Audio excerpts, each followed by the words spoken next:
சங்கீதம் 46. தேவனே நமக்கு அடைக்கலம். தேவன் நமக்கு அடைக்கலமும் பெலனும் ஆபத்து காலத்தில் அனுகூலமான துணையுமானவர். ஆகையால் பூமி நிலை மாறினாலும் மலைகள் நடு சமுத்திரத்தில் சாய்ந்து போனாலும் அதன் ஜலங்கள் கொந்தளித்து பொங்கி அதன் பெருக்கினால் பர்வதங்கள் அதிர்ந்தாலும் நாம் பயப்படும். ஒரு நதியுண்டு, அதன் நீர்க்கால்கள் தேவனுடைய நகரத்தையும் உன்னதமானவர் வாசம் பண்ணும் பரிசுத்த ஸ்தலத்தையும் சந்தோஷிப்பிக்கும். தேவன் அதன் நடுவில் இருக்கிறார், அது அசையாது. அதிகாலையிலே தேவன் அதற்கு சகாயம் பண்ணுவார். ஜாதிகள் கொந்தளித்தது, ராஜ்யங்கள் தத்தளித்தது.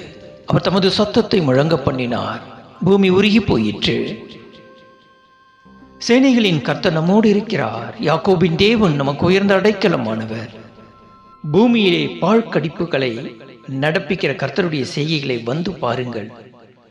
அவர் பூமியின் கடைமுனையும் மட்டும் யுத்தங்களை ஓய பண்ணுகிறார். வில்லை ஒடித்து ஈட்டியை முறிக்கிறார். ரதங்களை நெருப்பினால் சுட்டெரிக்கிறார். நீங்கள் அமர்ந்திருந்து நானே தேவன் என்று அறிந்து கொள்ளுங்கள். ஜாதிகளுக்குள்ளே உயர்ந்திருப்பேன், பூமியிலே உயர்ந்திருப்பேன். சேனைகளின் கர்த்தர் நம்மோடு இருக்கிறார். யாக்கோபின் தேவன் நமக்கு உயர்ந்த அடைக்கலமானவர். தியானம். சங்கீதம் 46 மனுக்குலத்துக்கு நம்பிக்கை தரும் சங்கீதமாகவும் கடவுளுக்கு நன்றி சொல்லும் பாடலாகவும் அமைந்துள்ளது. இந்த உலகத்தில் கடவுள்தாம் நம்முடைய அடைக்கலம், நம்முடைய பலன். ஆபத்து காலத்தில் அவர்தாம் நமக்கு துணை செய்பவர். சங்கீதம் 50:15 சொல்லுகிறது, ஆபத்து காலத்தில் என்னை நோக்கி கூப்பிடு, நான் உன்னை விடுவிப்பேன், நீ என்னை மகிமைப்படுத்துவாய். ஆபத்து காலத்தில் கடவுளை நோக்கி நாம் கூப்பிடும்போது அவர் நம்மை விடுவிக்கிறார். எத்தனை பெரிய கிருபை இது! அதுபோல இயற்கை பேரழிவுகள், அதாவது கடல் பொங்கி சுனாமி வந்தாலும், பூமி அதிர்வு ஏற்பட்டு மலைகள் பெயர்ந்தாலும், கொள்ளை நோயினால் மக்கள் கதிகலங்கி நின்றாலும், கடவுளை அடைக்கலமாக கொண்ட விசுவாச மக்கள் ஒருபோதும் கலங்க மாட்டார்கள், பயப்படவும் மாட்டார்கள். ஏனெனில் கடவுளே அவர்களின் நம்பிக்கை. ஏசாயா 41:10, நீ பயப்படாதே, நான் உன்னுடனே இருக்கிறேன். திகையாதே, நான் உன் தேவன். நான் உன்னை பலப்படுத்தி உனக்கு சகாயம் பண்ணுவேன். என் நீதியின் வலதுகரத்தினால் உன்னை தாங்குவேன். எல்லா சூழ்நிலைகளிலும் அவர்களால் உறுதியாக சொல்ல முடியும், சேனைகளின் கர்த்தர் என்னோடு இருக்கிறார், யாக்கோபின் தேவன் என் உயர்ந்த அடைக்கலம் என்று. வானத்தையும் பூமியும் அவைகளில் உள்ள யாவையும் சிருஷ்டித்த உன்னதமான கடவுளை தெய்வமாக பெற்ற மக்கள் நாம். இதே அதிகாரத்தில் 10ஆம் வசனம் சொல்கிறது, நீங்கள் அமர்ந்திருந்து நானே தேவன் என்று அறிந்து கொள்ளுங்கள். ஜாதிகளுக்குள்ளே உயர்ந்திருப்பேன், பூமியிலே உயர்ந்திருப்பேன்.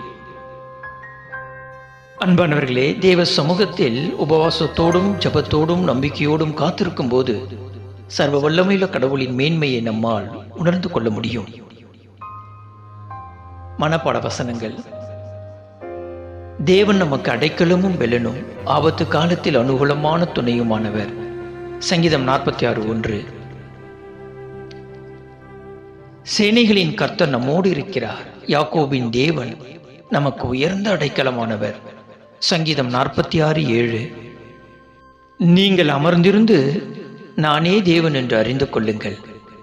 ஜாதிகளுக்குள்ளே உயர்ந்திருப்பேன், பூமியிலே உயர்ந்திருப்பேன். சங்கீதம் 46:10. ஜெபம். உன்னதமான கடவுளே, பரலோக தேவனே, வழியும் சத்தியமும் ஜீவனுமாய் இருப்பவரே, உம்மை போற்றுகிறோம்.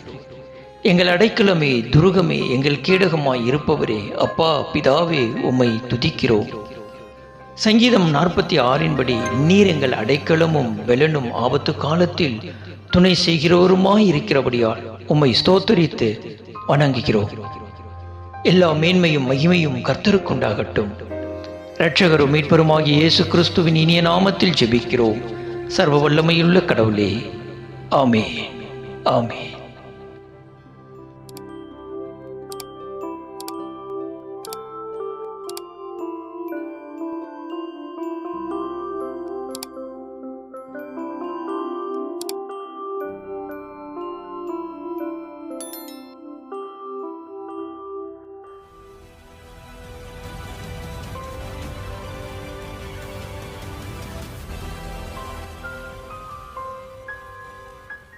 friends, welcome to my Almighty God channel. So you want to be a YouTube membership? Well, you've come to the right place. So there's actually two members level. The first, priority reply to comments, loyalty badges next to your name in comments and live chat. Custom emoji to use in comments and live chat. The second, exclusive members only videos, early access to new videos, access to members only live chat. Members can view only chat this YouTube channel live stream. Thank you.